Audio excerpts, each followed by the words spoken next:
muito bem-vindo e muito bem-vinda no meu canal. Eu sou a pesquisadora Ludinalva Mendes, sou especialista em psicomotricidade e neuropsicopedagogia e atualmente estou fazendo meu doutorado aqui no Canadá e vim te trazer muitas informações de como você pode criar estratégias para lidar, para trabalhar com seu aluno, seu paciente ou até mesmo seu filho com o diagnóstico do déficit de atenção e hiperatividade ou tendo ele em comorbidade com outros transtornos, como por exemplo o transtorno do espectro autista. Você já ouviu aquela frase clássica: criança, fica quieta para prestar atenção? Quando você quer que a criança foque em alguma atividade, seja em casa, seja na escola ou ambiente em público?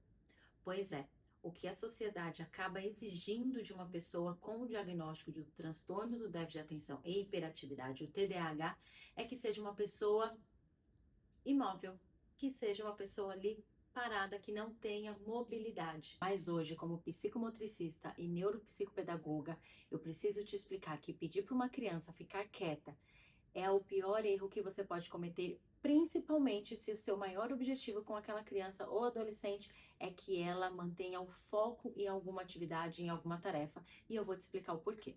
Nós vamos entender por que o cérebro atípico precisa do movimento para conseguir pensar.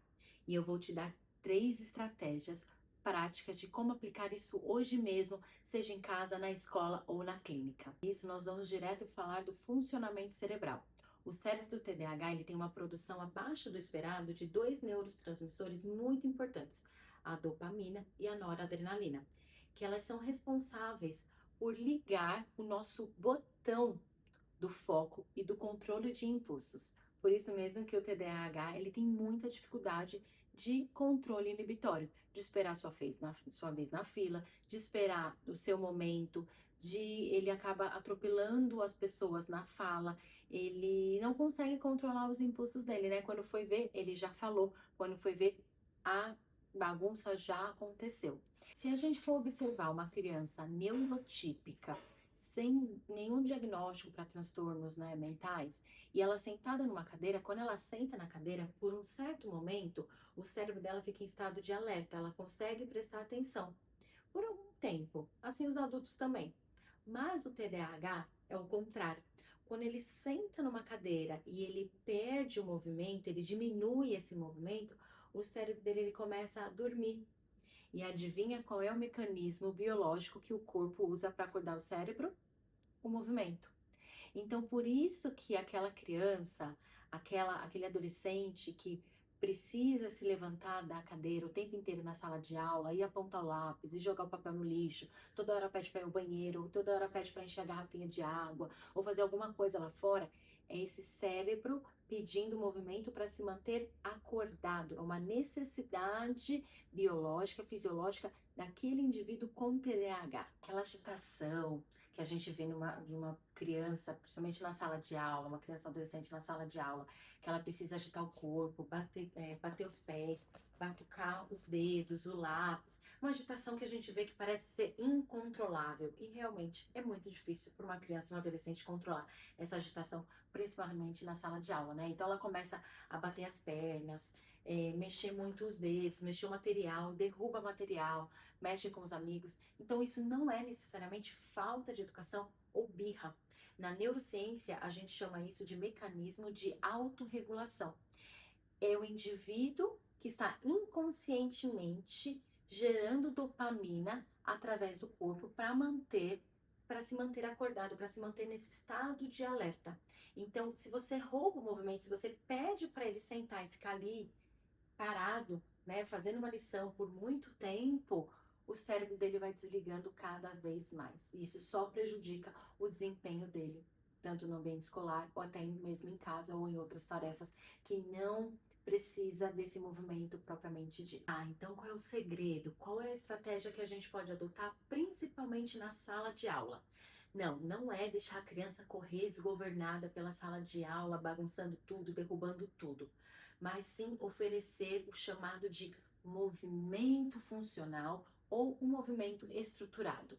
Então, principalmente na sala de aula, a gente vai oferecer um ambiente adaptado para aquele indivíduo. E em casa também, durante as tarefas escolares, né, a lição de casa, que às vezes se torna um trabalho muito difícil para ser feito com ele em casa, vocês também precisam pensar em um ambiente estruturado, adaptado. Dica número 1 que a gente pode fazer em casa. No momento das atividades, das tarefas, de muita concentração que precisa manter o foco, a gente pode usar uma bola suíça. Essas bolas grandes de pilates, que são infláveis, né? Então a gente pode colocar, dependendo da faixa etária do indivíduo, colocar o indivíduo para sentar numa bola dessa. Existem cadeiras que são com rodinha e ao invés de ter o assento comum que a gente está acostumado, elas são em formato de bola de pilates. Então, isso ajuda muito, ela dá um equilíbrio maior, principalmente quando a gente fala de crianças menores, né? E aí ela permite que você tenha um equilíbrio maior do que você ficar só na bola de pilates propriamente dita. Mas a bola de pilates, ela é mais acessível. Então, a bola de pilates, ela também vai ajudar para na hora de fazer a lição de casa, uma tarefa que exija muito foco, o indivíduo pode sentar nessa bola de pilates e ajudar a ter mais movimento do corpo e isso faz com que ele consiga se concentrar mais. Colocar, se for na sala de aula, por exemplo, a gente pode usar uma almofada inflável, um disco de equilíbrio, a gente pode colocar no assento, na cadeira, para que permitir esse movimento aconteça e ele consiga focar mais na atividade dele. Uma outra dica que pode ser tanto na sala de aula quanto na escola, em casa, é colocar um barbante na cadeira. Então, na parte de baixo da cadeira, né, a pessoa está sentada, colocar um barbante, como se fosse um balanço para os pés. E aí vai permitir com que a criança, o adolescente, né, o indivíduo num todo, você pode fazer isso até no seu ambiente de trabalho, que você fique fazendo esse movimento, né, de balançar os pés e você consiga se concentrar. Porque esse movimento ajuda na autorregulação, como eu já disse anteriormente. E por que que isso vai funcionar, essas pequenas adaptações? Porque para não cair da bola suíça ou do disco inflável, da almofada inflável, o corpo do indivíduo vai precisar o tempo inteiro fazer microajustes para manter esse equilíbrio. Enquanto esse corpo pensa em fazer microajustes, esse estímulo tônico e vestibular envia sinais para o cérebro da criança, mantendo o cérebro em alerta. E isso vai fazer com que ela consiga manter o foco na tarefa, na atividade que ela esteja fazendo. Dica número 2. Não adianta a gente pedir para o indivíduo com TDAH ficar focado direto 1 hora fazendo uma atividade, a não ser que essa atividade seja o hiperfoco dele, né? Então aí já é outra forma de se trabalhar. Mas se é uma atividade da rotina escolar, uma outra tipo de atividade, um reforço, né, que essa criança, esse adolescente está passando, então não adianta você pedir para ele ficar ali 1 hora focado, ele vai desfocar. Ele precisa de pausas ativas. Na verdade, todos nós precisamos dessas pausas ativas. Não sei se vocês já ouviram falar da técnica Pomodoro. Se vocês quiserem saber mais, comenta aqui que eu trago essa técnica para vocês e explico como eu mesma faço para passar muito tempo estudando, por exemplo, aqui no laboratório, que é das 9 às 6, às vezes até mais tempo, eu fico estudando praticamente o dia inteiro. Então, essa técnica de pausas ativas é você parar, o indivíduo fica ali estudando por 20, 25 minutos e depois você faz uma pausa. Essa pausa, pode correr, pode brincar, pode pular, pode fazer uma atividade que ele queira. E não é uma pausa para olhar o celular, mas uma pausa para fazer um joguinho que ele queira, para ele dar uma corrida, pegar uma bola e chutar. Então, isso ajuda muito para que ele consiga focar depois de algum tempo de relaxamento. O objetivo dessas pausas também é esse relaxamento, desfocar um pouco daquela pressão da atividade que ele estava fazendo.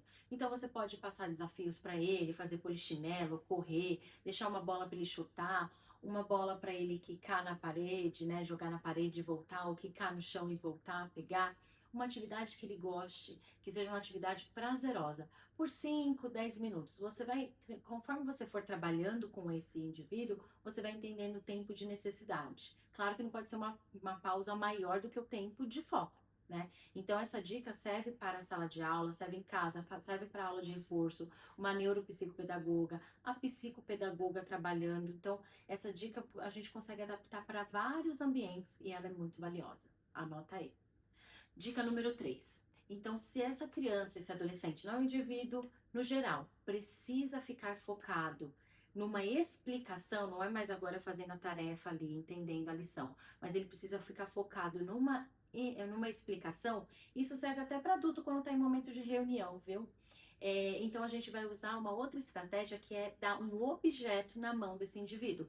Pode ser uma massinha, pode ser uma bolinha de apertar, aquelas anti-estresse, pode ser um fit toy, pode ser o elástico na cadeira que eu falei na primeira dica, a gente colocar o elástico na cadeira para ficar balançando, pode ser um velcro que ele fique passando a mão, sentindo aquela textura. Tudo isso na mão dele, do indivíduo, vai ajudar para que ele consiga manter o foco nessa explicação por mais tempo. Por que isso funciona? Porque enquanto ele está ouvindo essa explicação, assistindo essa aula, um vídeo que seja, ele gasta essa energia sem necessariamente ter que levantar. E aí a gente pode ir diminuindo as pausas aos poucos, mas mantendo. Lembra que eu não estou falando para tirar, mas a gente pode diminuir o número de pausas quando ele precisa ficar sentado por um pouco mais de tempo, quando tem uma explicação acontecendo. Então, uma massinha, algo de apertar, essa propriocepção ajuda muito. O movimento ele não é inimigo da aprendizagem, pelo contrário, ele é o veículo. Quando nós, profissionais e pais, entendemos como a engrenagem do corpo funciona, nós paramos de cobrar muito dos indivíduos com TDAH e a gente consegue fazer essa adaptação de forma com que o indivíduo ele melhore essa questão de estar tentando sobreviver ao espaço e comece a ter o espaço como aliado dele para a aprendizagem. Então ele consegue produzir mais e focar mais e se sentir mais pertencente a esse espaço. Se você é psicomotricista, terapeuta, professor ou mãe de crianças e adolescentes neurodivergentes e você quer aprender mais como montar as melhores intervenções, criar estratégias para ajudar o seu aluno, o seu paciente ou até mesmo o seu filho, eu tenho um convite especial para você. Eu vou deixar aqui meu Instagram, que mensalmente eu tenho oferecido mentorias para te ajudar a melhorar a sua intervenção psicomotora, a sua intervenção pedagógica. E você, pai e mãe, como que você pode procurar e encontrar os melhores profissionais para ajudar o seu filho, a sua filha a se desenvolver melhor e ter um melhor desempenho, pensando na qualidade de vida. Se você gostou desse vídeo, não deixa de curtir, segue aqui o nosso canal para você ser atualizado sempre que eu postar um vídeo novo e compartilhe esse vídeo para outras pessoas receberem essas estratégias também e levar mais qualidade de vida para crianças, adolescentes e adultos, para todas as idades terem mais qualidade de vida e saber como lidar com as adaptações do transtorno do déficit de atenção e hiperatividade.